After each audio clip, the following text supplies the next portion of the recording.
Hold up. Wait a minute.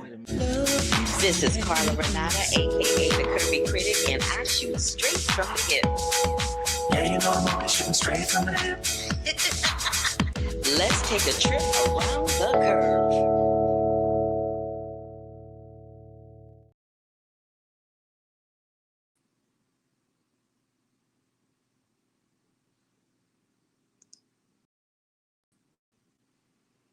Hi, everybody. I'm trying to come on camera. I'm not sure why it's not letting me, but okay.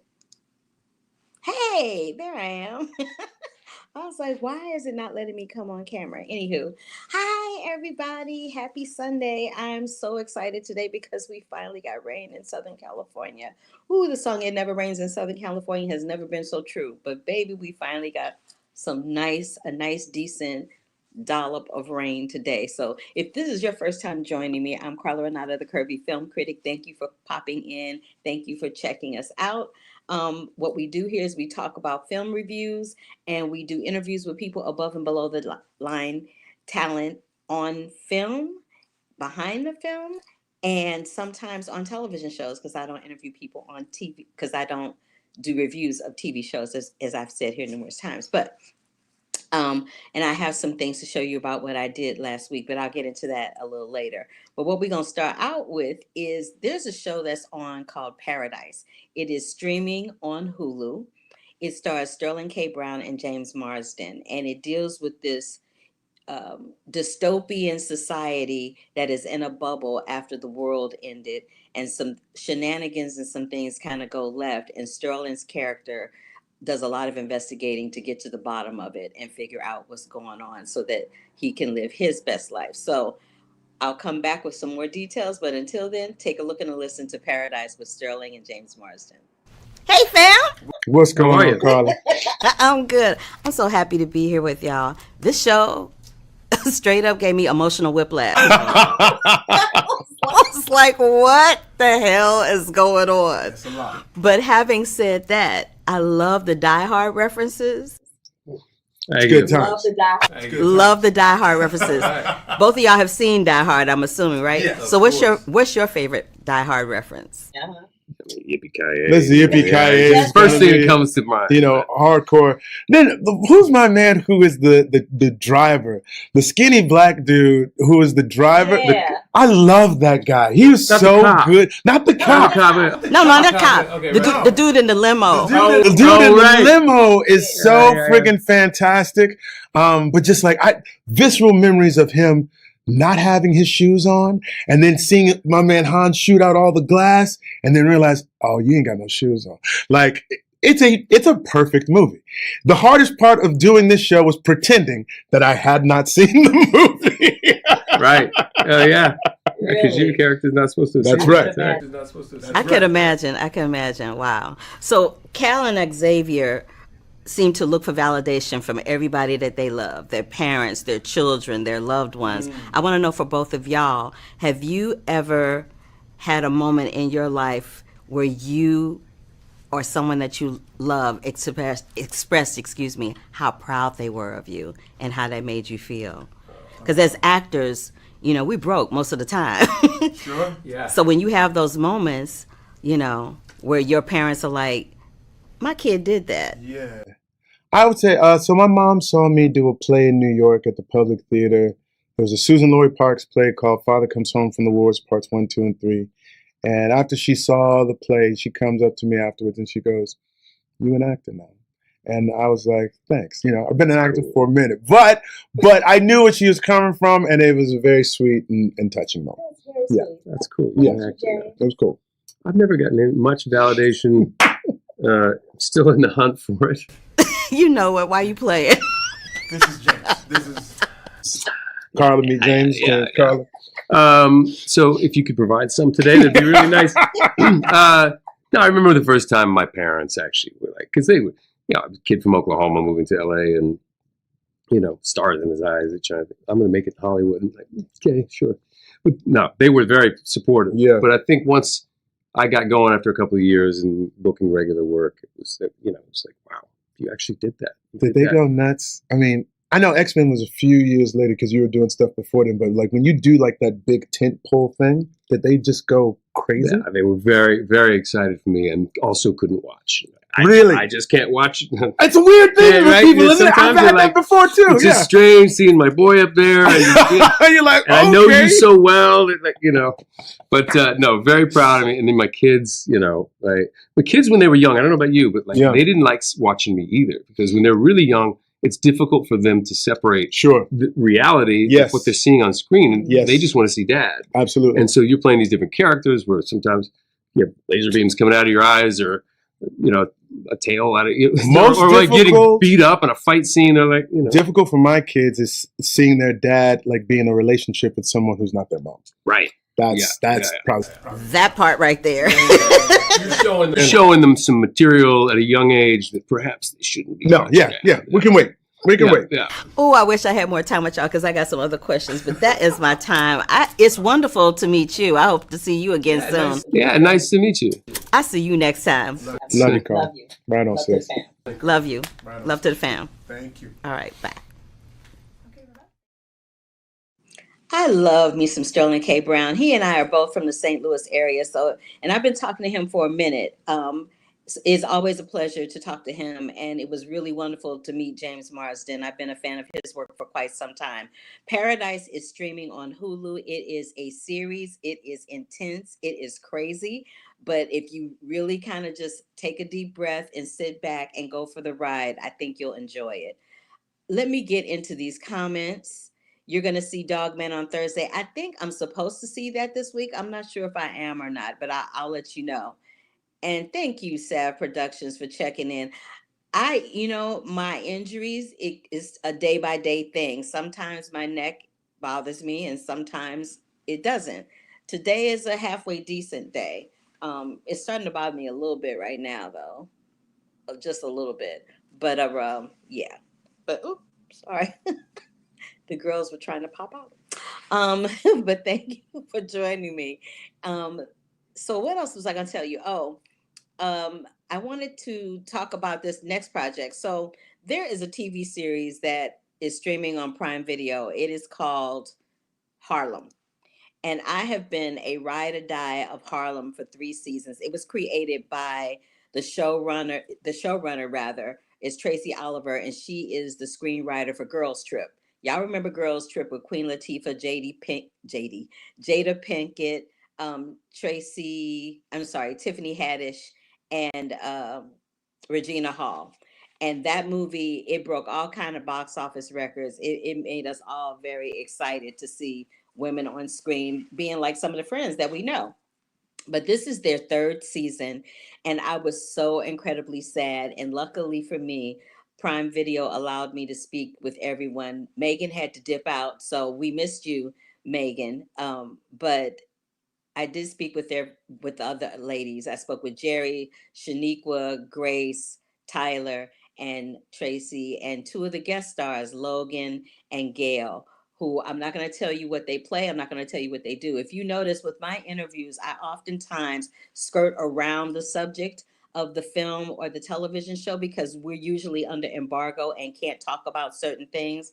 But I do want the people that watch my podcast to get the most out of it as possible and just hear a real conversation with people. Don't you want to just watch a real conversation as opposed to, I'm going to ask you a question now. Here's the answer. Here's the answer. Let me ask this question. It bores me to tears. So I try to make it a little more entertaining. So here we go with the executive producer and creator of Harlem and the cast. If there was a cult favorite that you would want to make into a musical other than your own property, which one would it be? It would be Love and Basketball. Ooh. And it would be a good romance, right? Right? Yeah. That would be a good choice. They did The Notebook, and I'm like, Love and Basketball for me was my Notebook. It was so good and romantic, and I would do that one. Brown Sugar. Kofi said Brown Sugar earlier, and I was like, that would be a good one. That would be a good one. Come on, Gail. I know you got something. I see the wheels turning. I mean, waiting to exhale. Ooh. Oh, see.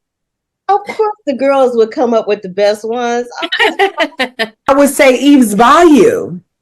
because I think that there would be some like real like an opportunity to do some like gullah music, some real like by the bayou, some like jazz, but also some folk stuff there. Yeah. I love that. That's a good one. I didn't hear that one. That was a great choice. Okay, Jerry, I see you. I see you. I got a couple. I want to do Baps the musical so bad. I want to start in Baps the musical so bad. It would be so 90s. Yes, that's good. Oh, I want to do it. This could work. I said this is one of the films that I feel like has shaped me growing up, but it is Why Do Fools Fall in Love, right? Because of the music that is included in that, I think that it could actually really work as a musical, if I'm being honest with you.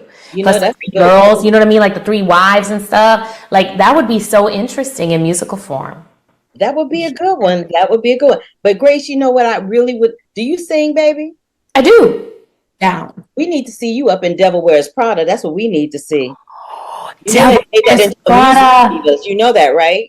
Say again? You know they've made that into a musical, right? With Vanessa Williams coming to Broadway. She's in the West End. You need to make your way to the West End to see it, Grace. Vanessa Williams. And when you start in it on Broadway, I'm gonna need a ticket to opening night. I'm just saying. Come on. Done. I'm just That being is your, so good. your unofficial agent manager right now. Oh, I'm gonna have to watch that. Okay, good. I'll have to see that. I didn't know that. Be on the lookout. Be on the lookout for it. So Friday would be hilarious. Friday would be hilarious. Like I was just rewatching The Candyman, and I feel like remaking like. I think it would be interesting to try to figure out a way because it'd be daunting. It'd be a little difficult. Be a little more funny with Friday for sure. But it would be cool to try to figure out if you could take like a slasher like that and make it a musical. Like I always try to like merge weird genres together and see if it could work. because baby, that is a merge for your behind. I was like, Like what? A slasher musical. But that's what they did. That's what they did with the Joker though. Like he was twisted and it was like a musical. you know what, Tyler? I'm gonna let you have that. Let you have that. I also was curious to know, during the last 3 seasons of Harlem, because I've been riding with y'all since season 1, there seems to be a very sisterly bond that has joined. And I'm just curious to know if you have a sister circle. I have a sister circle. And we used to meet like when they were all here in Los Angeles, we would meet every Friday night. It's not every Friday night. One Friday a month at somebody's house, and we'd have food and we'd have drinks and we would talk about everything under the sun. I'm just curious, off camera, do you have that circle of sisters for you? Yes, actually, I built my sister circle in San Francisco when I was going to school there. One of my sisters, Adriana Mitchell, who just got finished filming the spinoff of The Neighborhood. And she doesn't live, she lives a few buildings down from me. But when we were in school, a bunch of us would get together during this fasting time and like support each other. We would have dinner parties where everything that we made was all fast approved. And now we meet virtually, but it's important for us to be in communion and in conversation with each other. And something that I love about the girls on Harlem that like I hope to incorporate more into my life. And what you said is having dates where this day we're going to see each other in person, because everything is so spread out and everybody's so spread out that it can be easy to like lose that. And I have been inspired by the girls to like have something in place where we know that we're going to meet up. We're going to see each other. And I feel like I want a little bit more of that. So I also wanted to talk to you about, now that the show has ended and is about to wrap, who is your person when you showed up on day one? Who was that person when you showed up on day one to shoot Harlem that you were like, oh, this is going to be fun? I think I was maybe laying in bed, it was like 12 or like 11:59, and Megan called me like, girl, what you doing? I'm like, well, I'm in bed. And she said, are we out? You want to come out? I'm like, out? It's 12. I'm thinking, okay, I used to party in California. Things gonna be done by 1:32. So I only got a child. I was out all night, and that's when I knew. I was like, we are here, and since then it's been beautiful. I've stayed at her house for months at a time, and it's just a sisterhood, but I have that with all of the girls in a different way.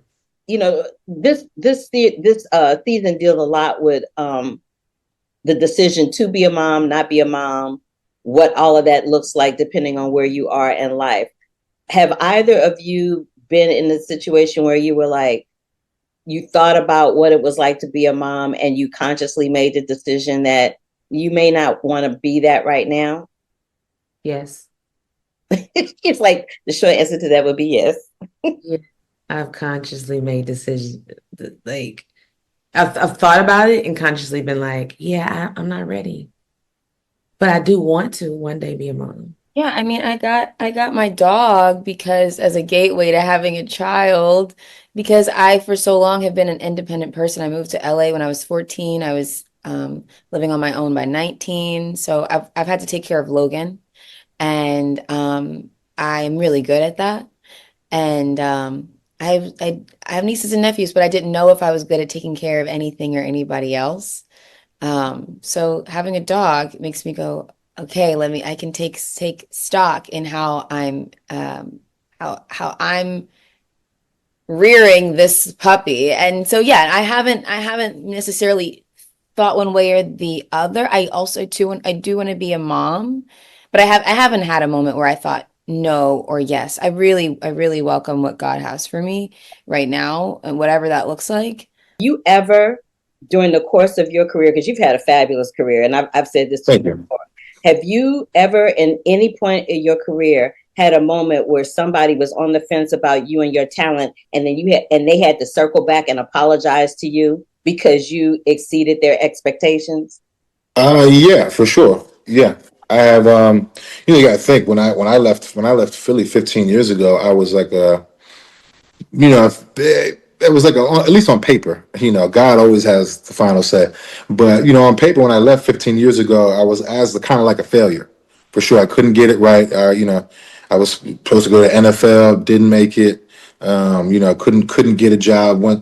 Spent all this time getting a degree. It wasn't working out. So I was like, I couldn't figure it out. And then on top of all that, even though you can't swim in this little pond of Philadelphia over here, you said you're going where to do what? Yeah, they did. That's exactly what the reaction was. So it was just like that. And then, so then to see it 15 years later, see what I'm saying, where we're at now, and we're all getting to experience it together. You can imagine the phone calls that I've had from family and friends, from lots of people, even old people that I've worked with. And just, it's been amazing for us all to go on the ride together. Because at the end of the day, I'm not the type of person that like harbors feelings. You know what I'm saying? So I'm not the type of person to say like, oh yeah, I'm riding big. You know what I mean? I'm the type to say like, we can learn something from it. Like what you got going on that you might be scared to dream about. Like, look what I did. If I could do it, you can do it. Well, with that, thank you, ladies. And I will see y'all very soon in whatever you're doing. I'm serious, Grace. When you open on Broadway, I'm going to need that ticket. Listen, if it happens, it's yours. I'm not going to forget that. No. It's going to happen. No if. It's going to happen. Ain't no if. No. We don't do that. Thank you. I love supporting them. If you have not seen any of the seasons of Harlem, seasons 1, seasons 2, and seasons 3 are streaming on Prime Video right now. Please do yourself a favor and take the A train to Harlem and check out the lovely talents of Tyler Lepley, Grace Byers, Shaniqua Shande, Megan Good, Jerry Johnson, Gail Bean, and Logan. I can't remember Logan's last name, but Logan. And check them out. They are doing exemplary work and they are representing Black people Black women, Black relationships in all varied forms in the best ways possible. Thank you so much, Tracy Oliver. I cannot give you enough props for what you have done. I wanted to talk about what I did in the last couple of weeks. My activities have been a little slow because like I said, I had some injuries going on. I don't look like I have injuries going on, but I got injuries going on. Anywho, let me show you what I did. So the American Cinematheque does a tribute to crafts every year, and pictured in that photograph with me is Philip Boutte. Philip Boutte is a costume concept artist, and what that means is he draws sketches of the costumes in collaboration with the people painting the characters and the costume designer for the films to help the pieces come to life. This year, he was the costume concept designer with Paul Tazwell on Wicked. So he helped draw out the costume concepts for Elphaba, for Galinda, and for Madame Morrible. I will show you his sketches on another time, but I wanted to give him his props. And it's wonderful to celebrate the people behind the scenes, because without the people behind the scenes, we have no films, we have no television shows. And then I just came back from doing a junket for this film. It's called Companion. It's crazy as hell. It's a crazy ass movie. I can't talk about it. I'm under embargo for it right now, but I do have the stars and the screenwriter from this coming up next week. Y'all are gonna love that one. It's called Companion, and it is a Warner Brothers motion picture. And then I just wanted to give some light and love to the Black people that won Oscars. We'll get into, who I think is going to win from the Oscar nominations that have dropped in the acting categories and the Best Picture and the craft categories. But for right now, I just want to give some love to Ramel Ross, who was nominated for Best Adapted Screenplay for Nickel Boys. You guys know I have been a huge champion of Nickel Boys this season, as I have been for Wicked. So my girls, my Shiz sisters, Cynthia Erivo and Ariana Grande, got their Oscar nominations for supporting and Best Supporting Actress. And of course, Paul Tazwell, who did the costumes for Wicked, got a Oscar nomination. He's also represented on Broadway with a play called Death Becomes Her that stars Megan Hilty and Jennifer Samard. It is fucking hilarious. And Christopher Siebert is in that too. And of course, my brother from another mother, Chris Bowers, is nominated for Best Original Score for his work on The Wild Robot. And Zoe Saldana is nominated for Best Supporting Actress for Amelia Perez. That particular film got 13 nominations in total, so they're doing really well. And then I would be remiss without mentioning my old boss, Tyler Perry. His film 6888, the original song, rather, The Journey, which was written by Diane Warren, has been nominated for an Academy Award. I would be remiss in not honoring all of those people because I know them personally. I have been championing them and I love them dearly. And so I just wanted to give them their love and their props. My shirt keeps being all kafuddled and whatnot. So now I'm going to get into Star Trek 31. Now, Star Trek 31, Section 31, which is a Star Trek joint. Now, what I will say about this is that I personally loved it. I'm a Trekkie. I am a Trekkie, and I kind of love the Star Trek universe in any form, but I particularly love this particular version of the Star Trek universe because it is the first time we are seeing a woman lead a Star Trek film. Let me say that again. This is the first time we are seeing a woman character, Philippa Georgiou, played by Michelle Yeoh, lead a Star Trek film. This is Michelle Yeoh as Philippa Georgiou. That needs to be celebrated. It makes me so angry every time somebody of color shows up in the Star Trek universe or the Star Wars universe. People lose their minds and they got all kinds of negative things to say. It's science fiction. It is not real. But what is real is that some little girl is going to watch Michelle Yeoh playing this badass in the Star Trek universe, and she's going to grow up believing that anything is possible for her. And that is why I am championing Star Trek Section 31.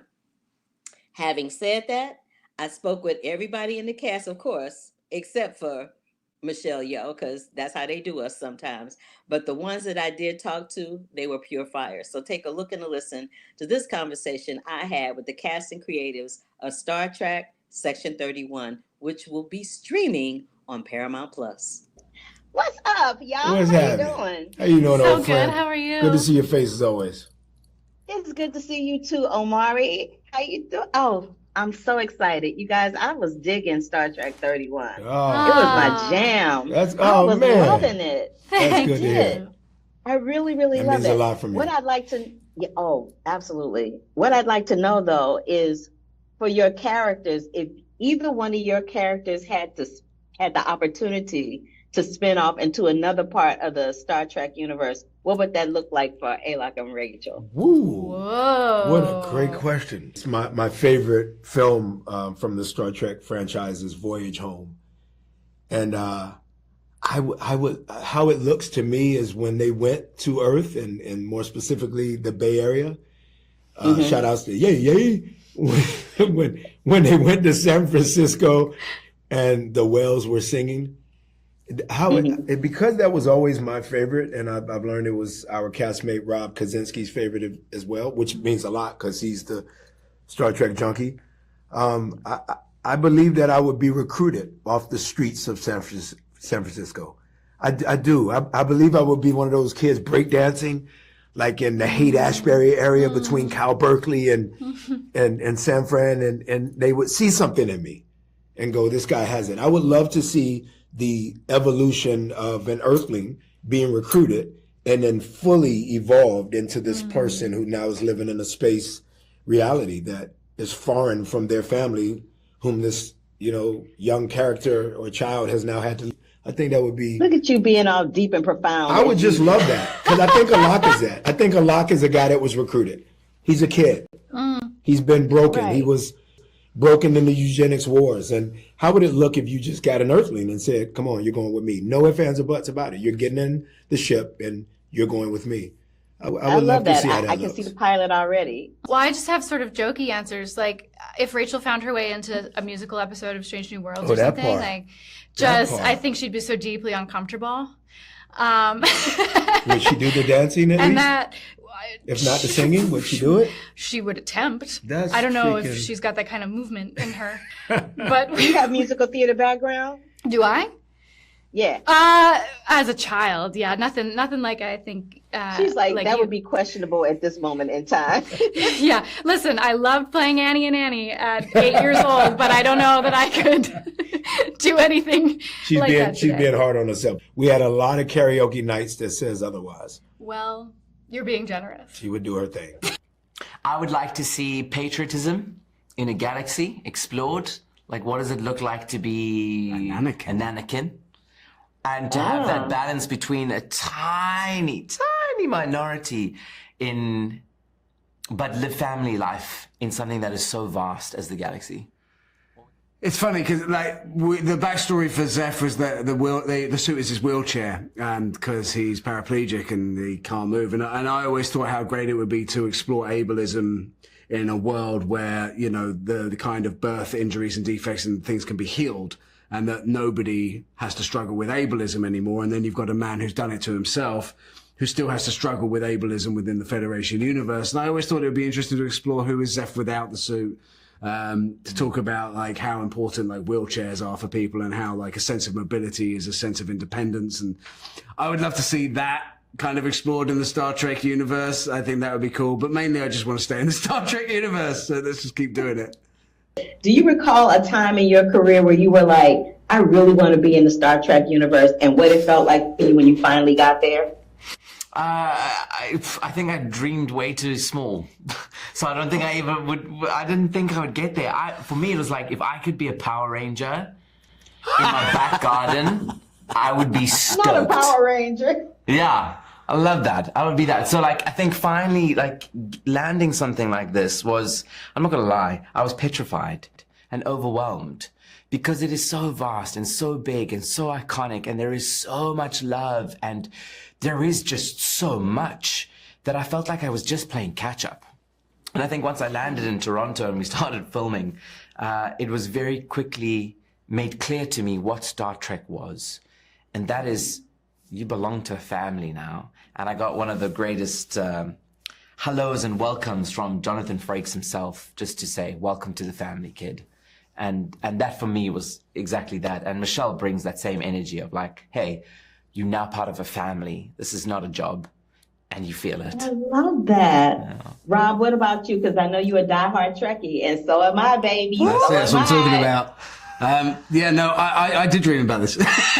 I dreamt exactly. Still dreaming. Turns out I dreamt at exactly the right level. But yeah, I've been really lucky in my career that I've got to do like playing. Well, I was a top guild World of Warcraft player. Got to make the Warcraft movie. That I've got to do all these kind of jobs which were dream jobs for me, and being a kid from a blue collar family with no nepotism to take advantage of, no money to help me get started, coming from nowhere, and getting here has already been like, oh my God, I can't believe how lucky I got. I never thought I would be this lucky that I'd also get to work on Star Trek. And I mean, there's literally, if you could have given me a list of things to work on, I've done all of them and I've loved all of them. Star Trek's the one that I would sign my life away on for the rest of my life. And I'm still dreaming that I'm actually in it. And I just need to dream that we get a sequel.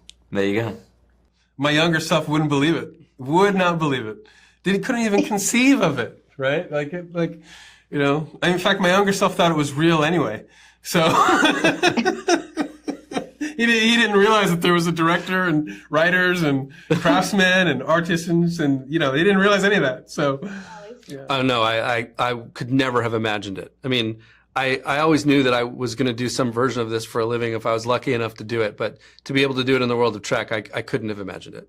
What made you guys decide to spin Michelle's character off into a whole universe all her own? Because first of all, let me just say, I was living for her, leaning back into that Crouching Tiger, Hidden Dragon kind of vibe. I was living, and she had her own little crew and everything. What made y'all decide to spin it off in that regard? Michelle. I mean, Michelle. Yeah. Michelle was the one who she was the first one to suggest it, and it was actually when we were still shooting the first season of Discovery, and the show hadn't come out yet. And she said, I would love to spin this character off. And I said, nothing would make us happier than that. Let's see how the show does. And then the show did well. And so we were able to do it. But, what's really fun is that the character was always conceived of to die in the second episode of Discovery so that she could come back in in the mirror version of herself in the back half of the season. And that character is so fun for her to play and so fun to write, because she does all the wrong things for all the right reasons, and you want to believe that there's somebody out there who's going to do that for a greater good, and she's just fun. She's just a really fun character. She was fun, and it was fun to watch how it all played out. I'm trying to keep the conversation contained, so I'm not spoiling it for nobody, because I want folks to watch it, but I'm running out of time, and in that little bit of time that I have, I just want to thank y'all. I want to thank y'all for keeping the universe going. I want to thank you for bringing us Michelle Yeoh back as this character, because it was everything. There's going to be some little girls that watch that, and they're going to see that the possibilities of being a heroine, a action figure, a lead on screen that is someone who most of the time is considered other, that all of that is now a huge possibility. And I just want to thank you both for making that a reality. Thank you. Thank you for that. If I could give you a hug, I'd give you a hug right now. I give you virtual hug. Virtual hug. Thank you so much. And if you need a curvy girl, I'm right here. Okay. We see you. I'm just saying. We see you. Thank you. Thank you. I had so much fun talking with them. Thank you, everybody from Section 31 Star Trek, which is streaming on Paramount Plus. Please do yourselves a favor and give it a chance. Check it out. I enjoyed it. It's not going to be everybody's cup of tea, but I had it. And what? Live long and prosper, baby. Live long and prosper. What are y'all talking about? So great at interviews. I love doing interviews. Thank you for that. I enjoy it. I enjoy talking to people. I enjoy, finding out what makes them tick. All right, so thank you once again for that. I want to get into a little bit of Sundance before we get up out of here because we're still in the process of doing it. So this is the deal. I had a pass to go in person. I did not go because it's not advisable for me to be on a plane right now. But because I'm in physical therapy for my neck, as I said. But what I am going to say is I did review a couple of films. I can't talk about them now because the premieres have happened at Sundance and they are no longer under embargo. And then I will finish it out next week because the festival goes through like February 1st or February 2nd. So let's get into it, shall we? The Sundance Film Festival. Love it, love it, love it. I saw a documentary called Prime Minister. It is an intimate portrait into the life of former New Zealand Prime Minister Jacinda Ardern, and it captures her life through 5 tumultuous years in power beyond as she redefined leadership in the world stage. Let me tell you something about Jacinda, honey. Let me just come back on camera and talk about Miss Jacinda. Jacinda is one of the few women that has had the opportunity to lead a country.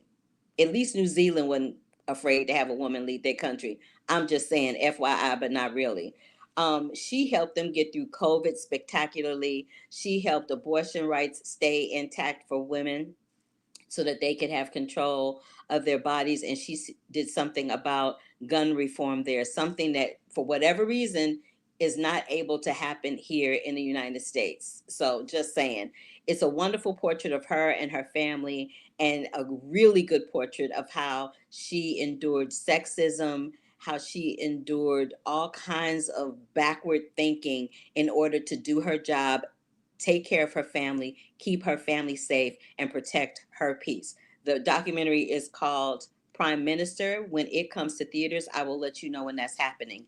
The Legend of Ochi, which is an A24 joint. If you saw E.T., if you saw Gremlins, you're gonna love, love, love this movie. It's so fantastical and so beautifully shot.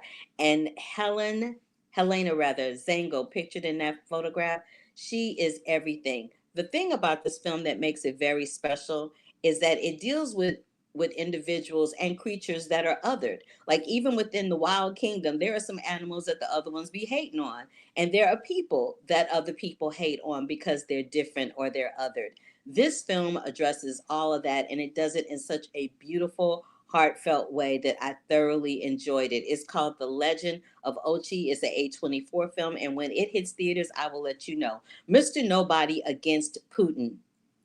This film is very deep because what happens is this young man in the picture, his name is Pasha, and Pasha was a teacher at the same elementary school that he went to in a small town in Russia, which has its issues and its problems environmentally. But he found, well, at some point, Putin decided that propaganda needed to be taught in the schools, and or the Russian government, let me not just say Putin, but the Russian government decided that propaganda needed to be taught in the schools, not to adults but to children. So there's footage watching children marching to class with flags.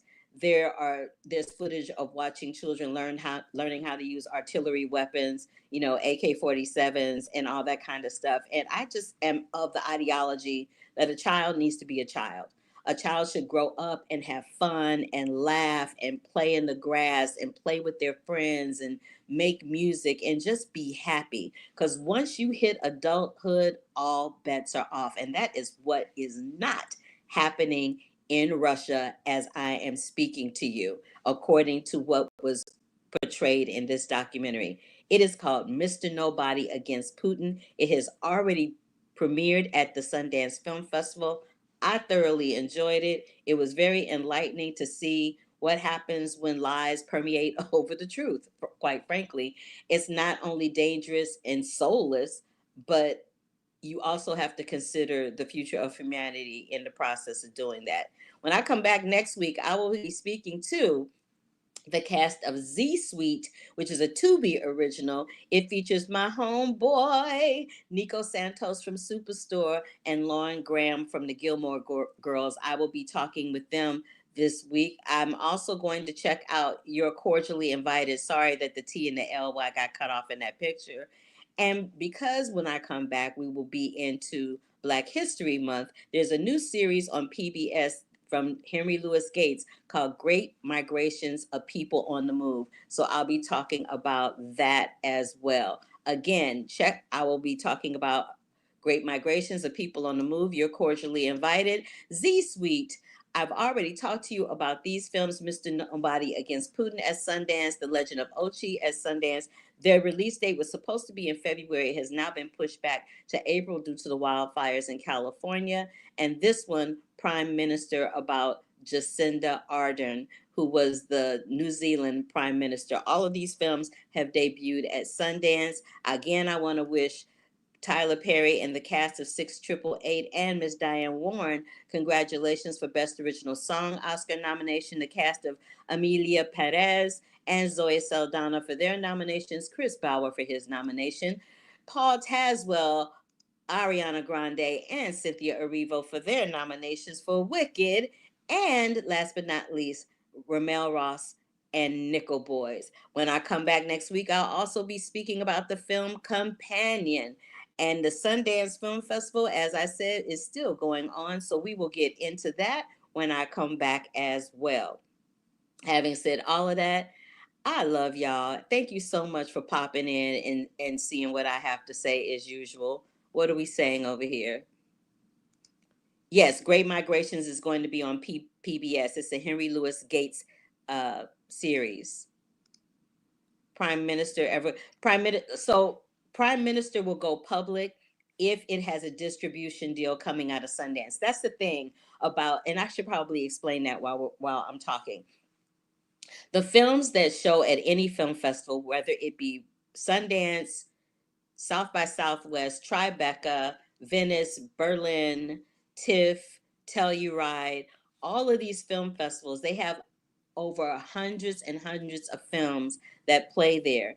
The only films that you will see in a theater or that will go direct to streaming, depending on what the deal was with the distributor, are films that have been picked up for distribution by a studio or an independent studio or an independent entity to put those films into a public forum for others to watch. So for right now, the films that are playing at Sundance Film Festival are just being seen by press and those people that are attending the Sundance Film Festival. However, since COVID, Sundance Film Festival has been online. So beginning, I believe, January 29th through February 2nd or 1st, if you're a regular person that's not pressed, that just wants to see what's happening at Sundance, you can go to festival.sundance.org and buy online tickets to watch them online in the comfort of your own home. So if you go to festival.sundance.org,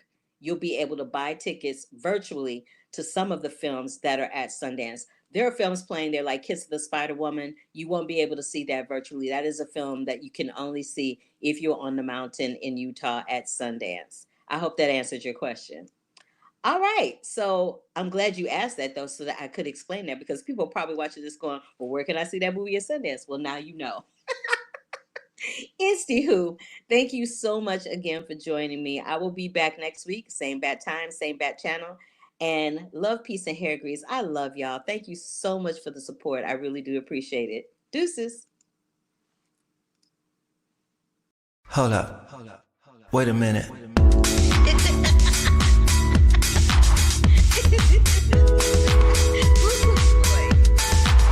I wish you love, peace, and hair grease. Love, peace, and hair grease, y'all.